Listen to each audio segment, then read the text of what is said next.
I never thought my life would fall apart at a press conference.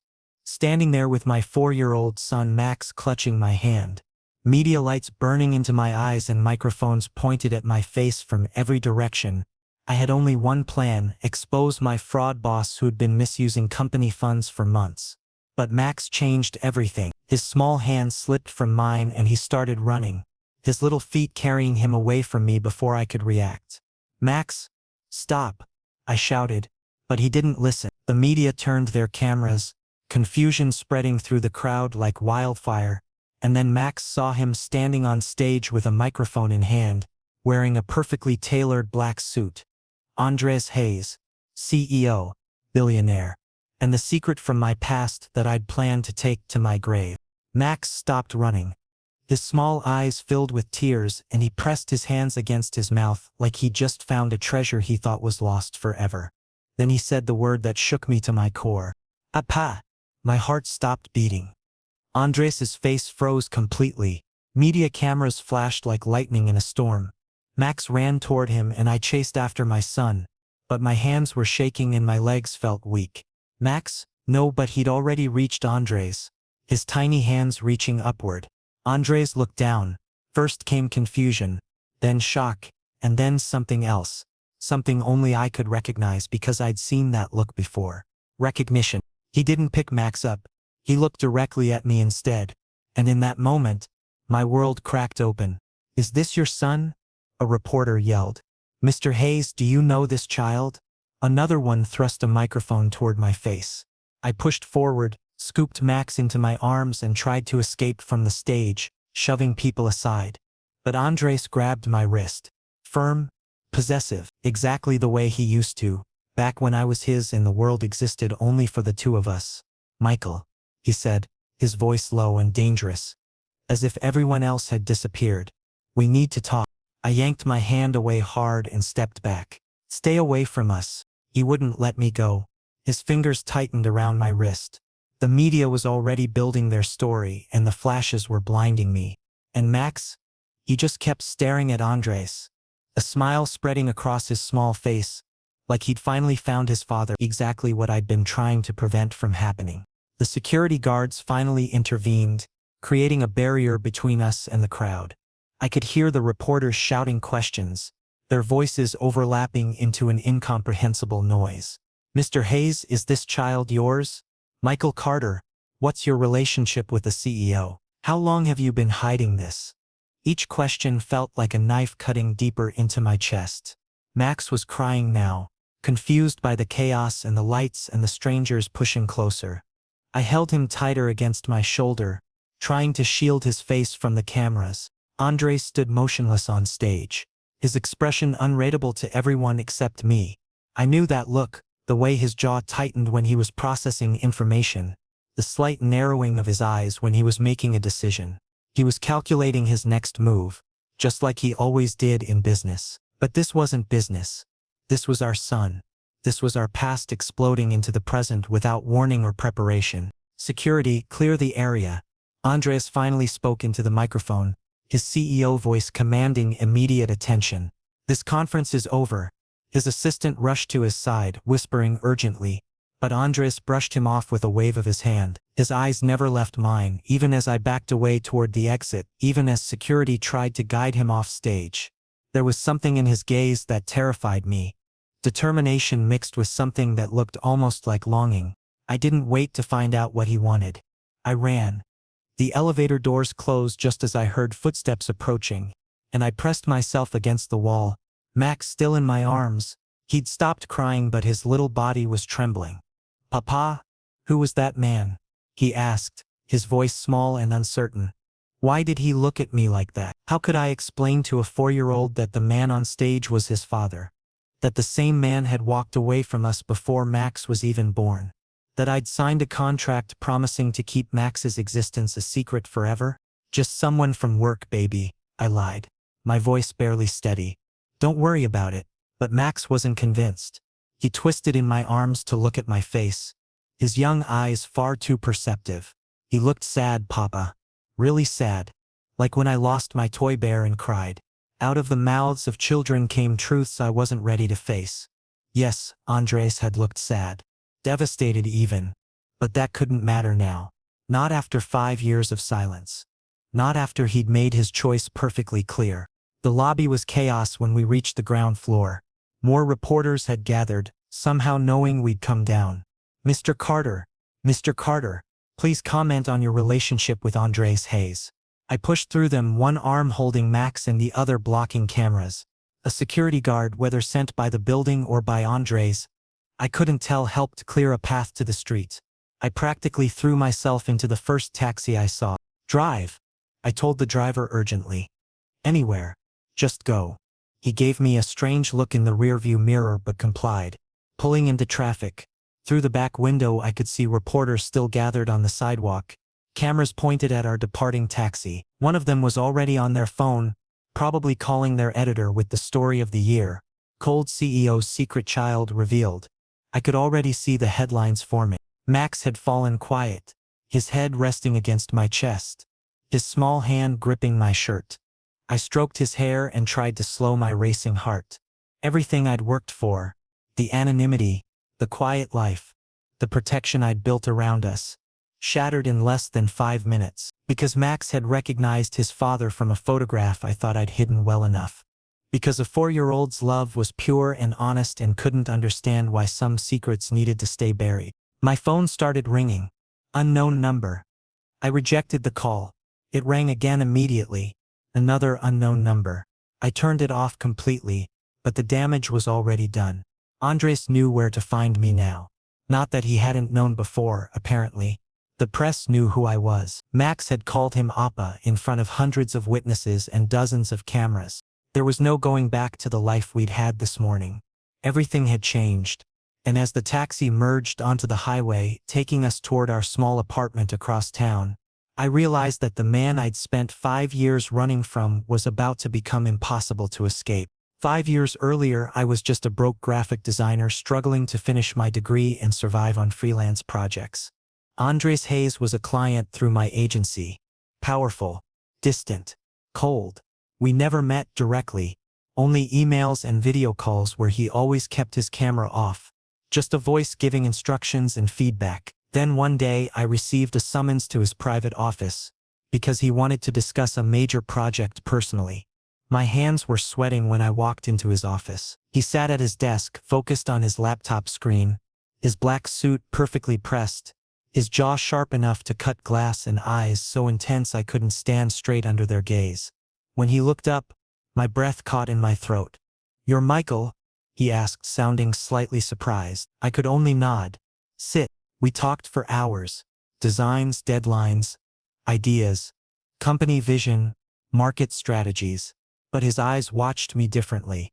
Not like I was a project, but like I was a possibility he hadn't considered before. The meetings increased. Late-night dinners where conversation drifted far from work. Accidental touches that didn't feel accidental at all.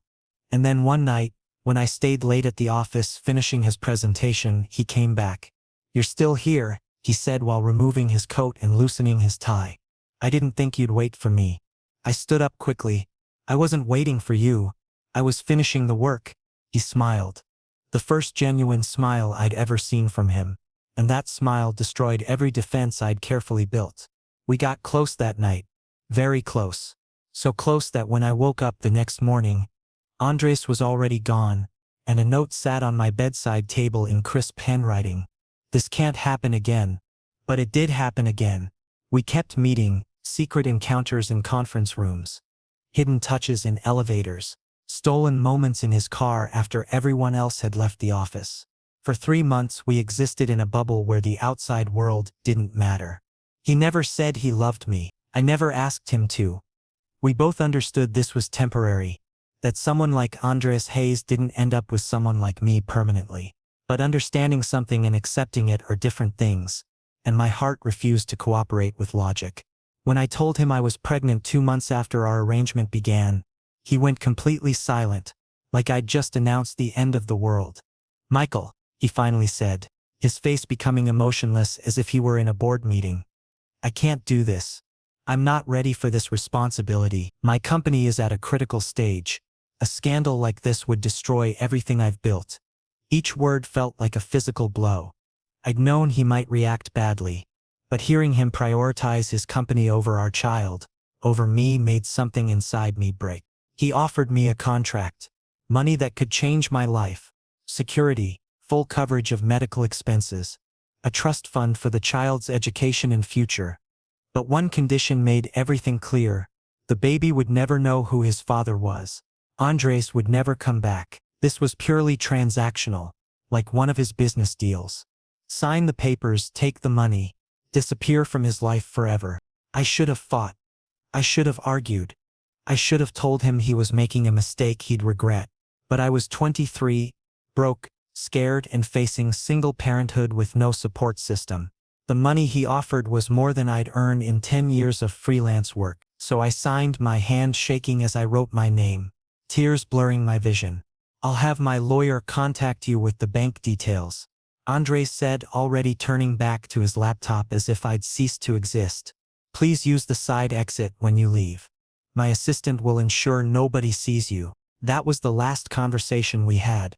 I left through the side exit as instructed, took the money when it arrived in my account, and disappeared.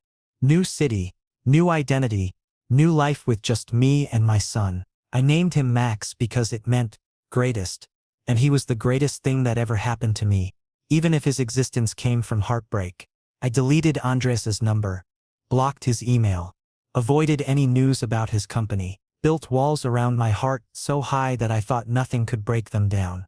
But I kept one photograph. Just one. A candid shot someone had taken at a company event, before Andres and I had gotten involved, when he was just a client I'd never met in person. I don't know why I kept it. Maybe as proof that he'd been real, that those 3 months had actually happened. I hid it in a box at the back of my closet, thinking Max would never find it. I was wrong. Children find everything. Last week, Max had been playing hide and seek, crawling into places he shouldn't have been, and he found the photograph. "Papa, who is this?" he'd asked innocently, holding up the picture. I'd frozen, unable to form words. "He looks important. Is he a prince?" Max's imagination ran wild with stories. "Does he live in a castle? Can we visit him?" I'd taken the photograph and put it away, telling Max it was nobody important, just an old friend I'd lost touch with. But the damage was done. Max had memorized that face. So when he saw Andres on that stage today, there was no hesitation. He recognized his father instantly, some instinctive connection I hadn't anticipated. Children know things adults try to hide. They feel bonds that logic says shouldn't exist. Max had seen Andres once in a photograph and somehow knew with absolute certainty that this man was his Appa. Sitting in my tiny apartment now, watching Max play with his toys as if the world hadn't just exploded, I wondered what Andres was thinking. Was he angry that his secret was exposed? Was he planning damage control with his PR team? Or was there any part of him that felt something when Max called him Appa in front of all those people? Any tiny piece of his heart that recognized his son? It didn't matter. I couldn't let it matter. The contract I'd signed 5 years ago was clear. Andres wanted nothing to do with us, and I'd agreed to keep Max away from him forever. One press conference couldn't change a legal agreement or erase 5 years of abandonment. I'd protected Max from rejection once. I'd do it again, no matter what it cost me.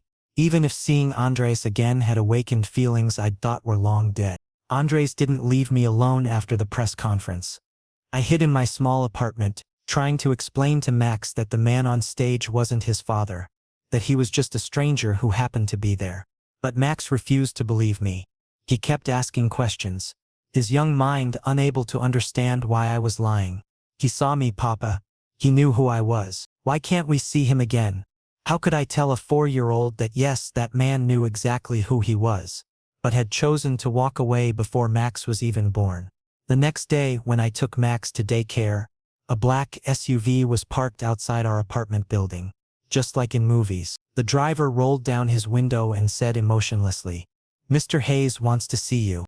"I don't care what he wants," I replied, taking Max's hand and walking away quickly.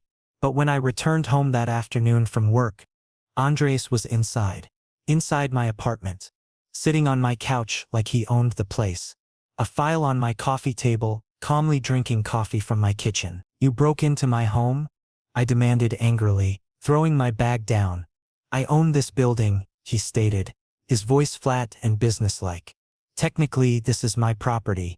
I've also been paying your rent for the last 3 years. I froze completely. My mind spun trying to process this information. You've been tracking me? Andres stood to his full height, locking his eyes on mine with that same intense gaze I remembered so well. I never stopped, Michael. Did you think you'd disappeared? I knew where you were. I knew which school Max attends. I knew you work part-time at that cafe downtown and that you grocery shop every Tuesday afternoon. My throat tightened, and breathing became difficult. Then why didn't you? Because you wanted me gone. He interrupted sharply, his mask cracking slightly. You signed that contract. You took the money. You chose this life without me in it. I chose to protect him. I shouted, my voice breaking. You didn't want us. You said you weren't ready. Andres took a step forward and I backed up until I hit the wall. He grabbed my wrist, his grip gentle but firm, like he wouldn't let me escape. I was scared, Michael. I was stupid and I was a coward. But Max saw me now. The media knows now. The whole world knows. And I won't lose you again, no matter what it takes. This isn't your decision to make, I said, fighting back tears. He released my wrist and picked up the file, pressing it into my hands. This is a custody petition. I want Max to spend time with me. Legally. I'm his father. I stared at him in disbelief. You're suing me? After everything you did? I'm trying to bring you back, he said, and for the first time his voice held desperation. Legally or through any other means necessary. That night, I understood. Andres Haze had returned. And he wasn't going anywhere, no matter how hard I tried to push him away. I spent hours reading through the custody petition after he left. The legal language was dense, but the message was clear. Andres wanted joint custody, visitation rights, a formal acknowledgement of paternity. Everything I'd spent 5 years preventing. My hands shook as I flipped through page after page of legal arguments about the child's best interests and paternal rights and established parental bonds. There was also a separate document, a proposed modification to our original contract. He was offering more money, education guarantees, health insurance, everything a parent could want for their child. Everything except the one thing that mattered. A promise that he wouldn't hurt Max the way he'd hurt me. Because money couldn't protect a child's heart when his father decided business was more important than family. Money couldn't heal the wound of abandonment when it inevitably came again. My phone rang. Andres. I didn't answer. He called again, and again. Finally, I turned off my phone completely. But a knock came at my door 20 minutes later. I looked through the peephole and saw him standing there, still in his suit, looking exhausted in a way I'd never seen before. Michael, please, he called through the door. Just talk to me. 5 minutes. That's all I'm asking. Go away, Andres. Your lawyer can talk to my lawyer. You don't have a lawyer, he pointed out accurately. Let me fix that. I'll pay for your legal representation. Someone good, independent. He'll fight for your interests. The offer was so absurd I almost laughed. You want to pay for my lawyer to fight against you? I want this to be fair, he said quietly. I want you to have every advantage. I want you to feel safe. Because this isn't about winning, Michael. This is about doing what's right for Max. I opened the door then, unable to stop myself. Andres looked terrible up close. Hair slightly messy, tie loosened, shadows under his eyes like he hadn't slept. What's right for Max is stability. I told him firmly. What's right for Max is not having a father who appears and disappears based on whether it's convenient. What's right for Max is protection from being treated like a business obligation. I know, Andres said simply. You're right about all of that. I failed you both 5 years ago and nothing I say can change that fact. But Max exists, Michael. He's real. He's mine. And seeing him yesterday calling me Appa, it changed everything. I can't unknow him now. I can't pretend I don't have a son who looks exactly like me, who has my eyes and my stubborn chin. I can't walk away twice. I won't survive it. His honesty caught me off guard. This wasn't the cold CEO who dismissed my pregnancy as inconvenient. This was someone raw and vulnerable, someone I'd never seen before. "What do you want from me?" I asked, exhausted. "Time," he answered. "Let me prove I've changed. Let me prove I can be the father Max deserves. Let me prove," he hesitated, then continued, "that I never stopped caring about you even when I was too afraid to admit it." Before I could respond, Max appeared behind me in his pajamas, rubbing his eyes sleepily. "Papa, who are you talking to?" He saw Andres and his whole face lit up. "Appa, you came back." He tried to run forward but I caught him, holding him against my leg. Andres dropped to one knee, putting himself at Max's eye level. "Hi Max," he said gently. "I'm sorry I scared you yesterday with all those cameras and people. That must have been confusing." "Are you really my Appa?" Max asked directly, with that brutal honesty only children possess. Andres looked at me, asking permission. I gave a tiny nod, knowing the truth would come out eventually anyway. "Yes," Andres told Max. "I'm really your Appa, and I'm very happy to meet you properly." Max beamed, and my heart broke watching my son's joy, knowing how easily it could be shattered, because I'd seen Andres walk away before, and I knew he was capable of doing it again. The next morning, my picture was on every news channel and I'd become famous like some movie character. Secret baby scandal rocks Haze empire. Cold CEO's hidden love child. Who is Michael Carter? Headlines kept flooding my phone with notifications and I turned it off completely, but neighbors were already staring at me strangely like I was some kind of criminal. Max was confused and frightened. "Papa, why are we on TV? Did we do something wrong?" He saw us on the television screen. That press conference moment when he'd called Andres Appa and cameras had captured our faces from every angle. What could I tell him? That his father was a billionaire who'd abandoned us because he hadn't needed us in his life. I was about to turn off the TV and hug Max when someone knocked on the door. Andres. Again. This time he wasn't wearing a suit but a casual shirt and jeans. He was trying to look normal. He was failing because his presence alone was intimidating enough. "We need a plan," he said without any greeting, getting straight to the point. "Media isn't backing down. And if you don't cooperate, they'll target Max. Photographers have already reached his school." "I didn't ask for this," I said, my voice tired and worn. "I know." He ran his fingers through his hair. The first time he'd shown nervousness, like he was also troubled by this situation. "But this situation is beyond our control now. So I've thought of a solution that will work for both of us." I waited, staring at him. "Marry me." I laughed. Loudly. But he was serious, his face showing no hint of a joke. "You're insane," I said flatly. "Michael, listen. No. I can't do this. A fake marriage? A contract marriage. This happens in dramas, Andres. Not in real life, and you know that perfectly well." He took a step closer and now he was so near I could smell his cologne.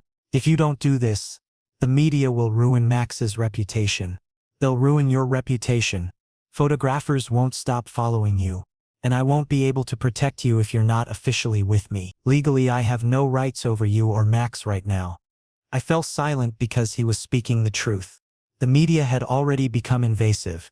Yesterday when I'd gone to pick Max up from school, photographers had surrounded me and Max had burst into tears. "It'll be temporary," Andres said, softening his voice. "Just until the media loses interest. Then we'll quietly divorce like nothing happened.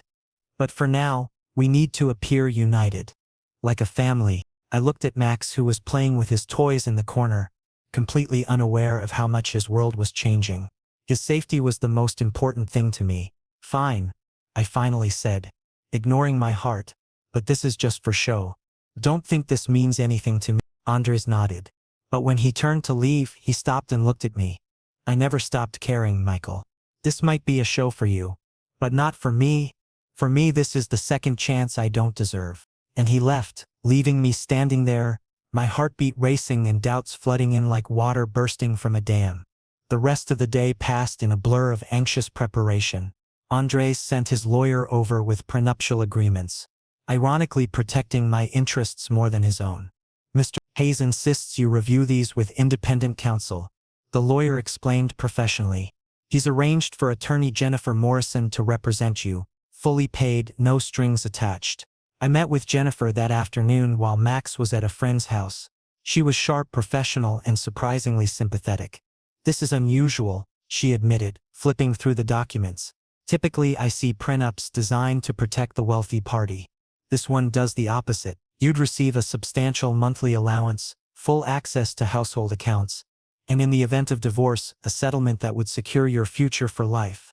She looked up at me seriously. "Miss Hayes is either genuinely trying to make amends, or this is the most elaborate manipulation I've encountered in 20 years of practice. Which do you think it is?" I asked, needing an objective opinion. Jennifer considered carefully before responding. "The cynical lawyer in me says to be cautious. But the human being in me who's watched him personally call me 3 times to ensure your interests are protected, I think he's terrified of losing you again." Her words stayed with me as I signed the papers, each signature feeling like I was stepping off a cliff without knowing if there was ground below. The wedding was scheduled for 3 days later. Andres handled everything. The courthouse arrangements, the witnesses, even a simple suit delivered to my apartment that fit perfectly. "How did you know my size?" I asked when he came to drive us to the courthouse. "I've always known," he replied quietly. "I notice everything about you, Michael. I always have." The ceremony itself was surreal. A judge I'd never met reading words that should have meant something but felt hollow in the sterile courthouse room. Max stood between us, dressed in a small suit that matched ours, smiling like this was the happiest day of his life. When the judge said, "You may now kiss," Andres looked at me questioningly. I shook my head slightly. He nodded and instead placed a gentle kiss on my forehead, so tender it almost broke my resolve to keep my emotional distance. "Are we a real family now?" Max asked as we left the courthouse. "Yes, buddy," Andres answered before I could. "We're a real family now." The media was waiting outside despite our attempts at secrecy. Cameras flashed as Andres put a protective arm around me and lifted Max into his other arm, shielding our son's face from the photographers. "Mr. Hayes, Michael, how long have you been together? Was this marriage forced? What about the scandal?" Andres stopped and faced the cameras with his CEO composure fully in place. "Michael and I were together years ago. Circumstances separated us. Now we've found our way back to each other and we're building a family for our son. We ask that you respect our privacy during this time." It was a perfect statement, vague enough to stop most speculation, while confirming enough details to satisfy their hunger for a story. In the car afterward, Max fell asleep almost immediately, exhausted from excitement. Andres drove carefully, one hand on the wheel, occasionally glancing at me. "Thank you," he finally said. "For what?" "For giving me this chance. For letting me try to fix what I broke. For not completely shutting me out even though you have every right to." I stared out the window at the city passing by. "I'm not doing this for you, Andres. I'm doing this for Max. He deserves to grow up without photographers chasing him, without headlines about his parents' scandal. That's all this is." "I know," he said softly, "but maybe along the way you'll see that I've changed. That I can be the person you needed me to be 5 years ago." I didn't respond because I couldn't trust myself to speak. Because part of me, a dangerous, foolish part, wanted to believe him. Wanted to believe that people could change. That love could survive abandonment. That second chances were real and not just stories we told ourselves to feel better about our mistakes. As we pulled up to Andres's penthouse building, our new home, I realized I'd just legally bound myself to the man who'd broken my heart. And I had no idea if I was making the biggest mistake of my life or finally allowing myself the happiness I'd never thought I deserved. The wedding was simple. Courthouse, no guests, only legal witnesses who were Andres's lawyers. For the media, we issued a press statement where Andres's PR team had carefully chosen every word.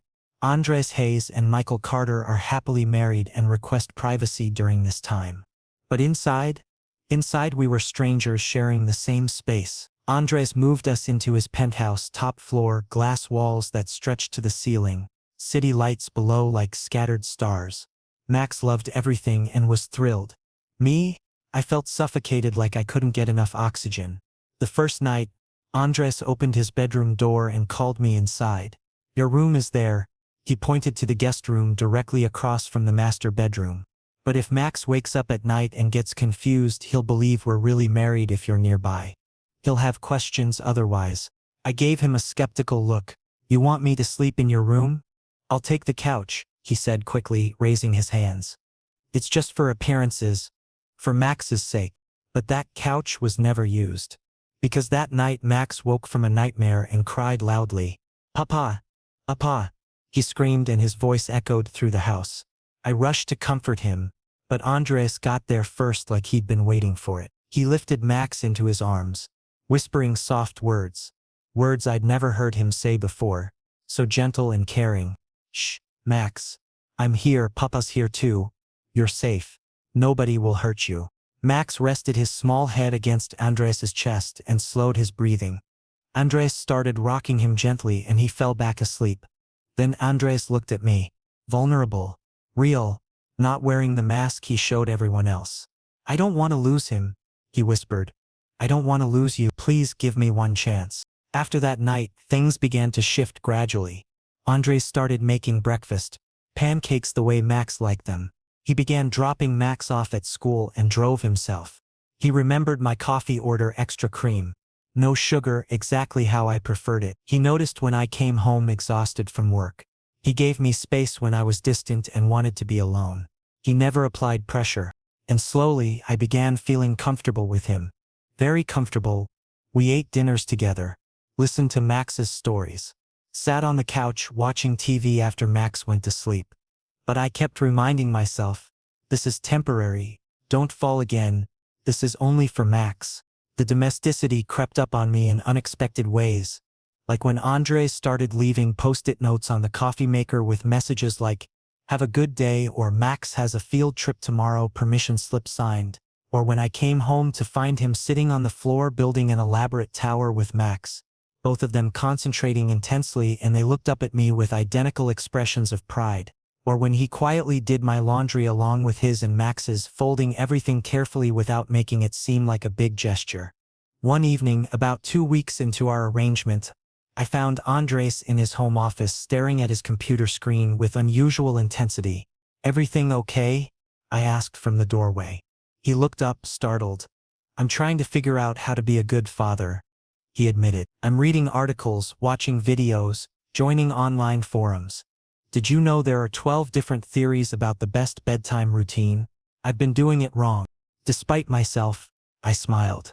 You're doing fine, Andres. Max adores you. But I have 5 years to make up for, he said seriously.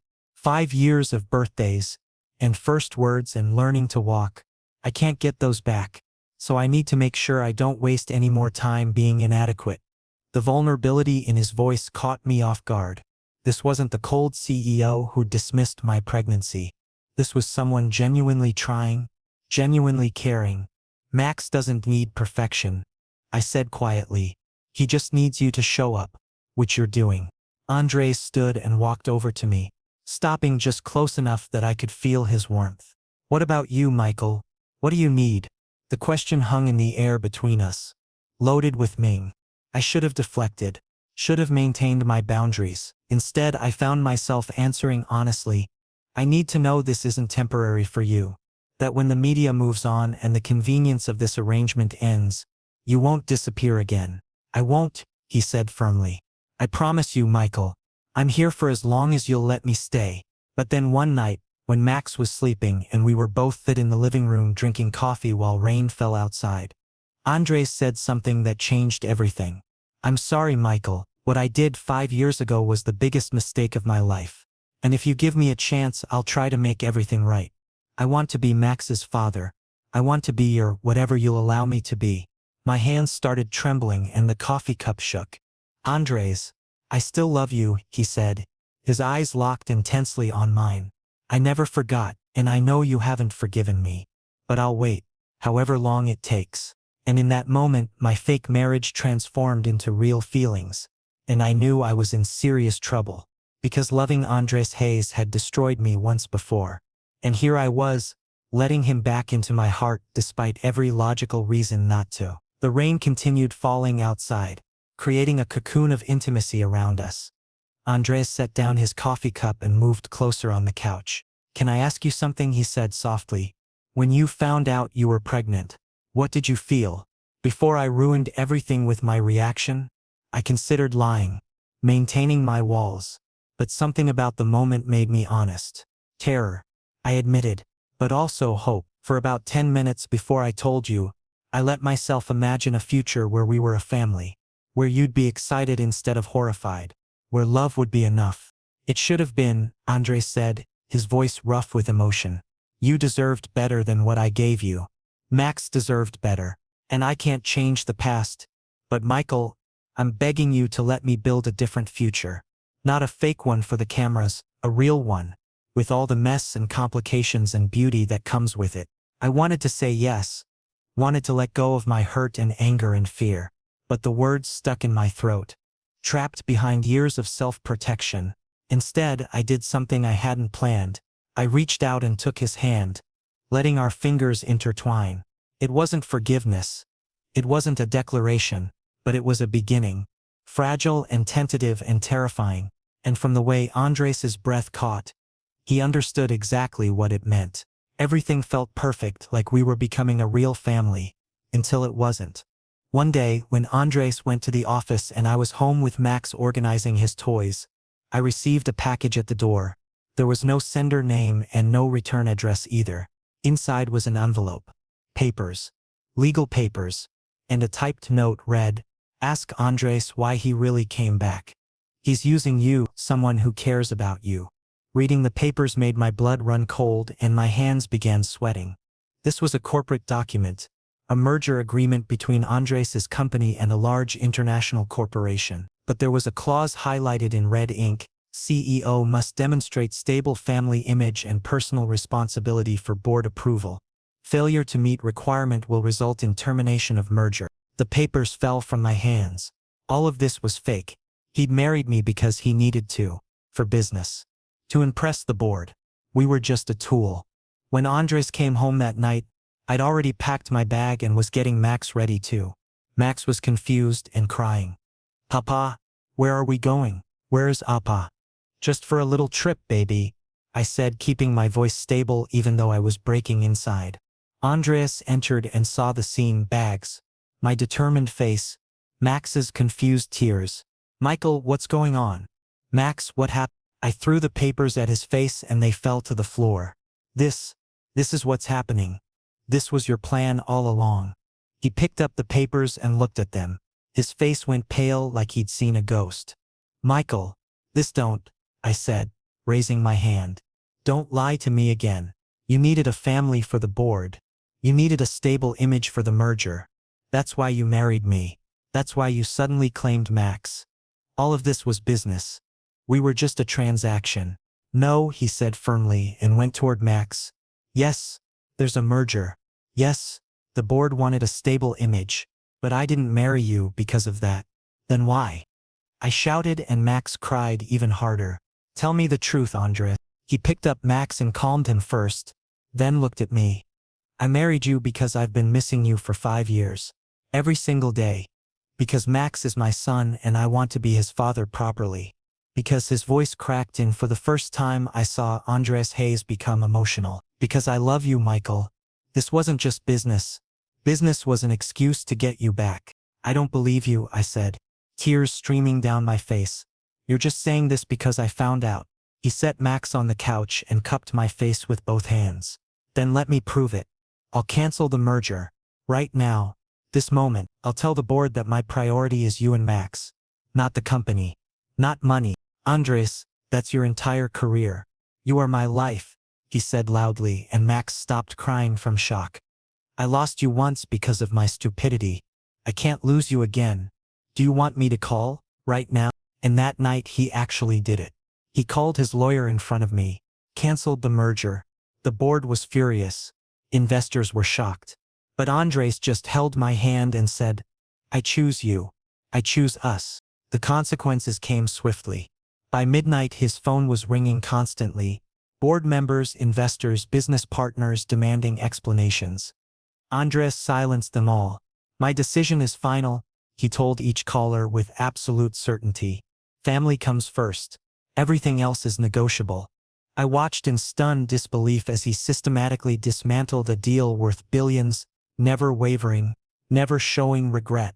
"Andres, stop. I finally said, taking his phone. You're destroying everything you built. No, he corrected gently. I'm choosing what actually matters. I built a company, Michael. I can build another. But you and Max?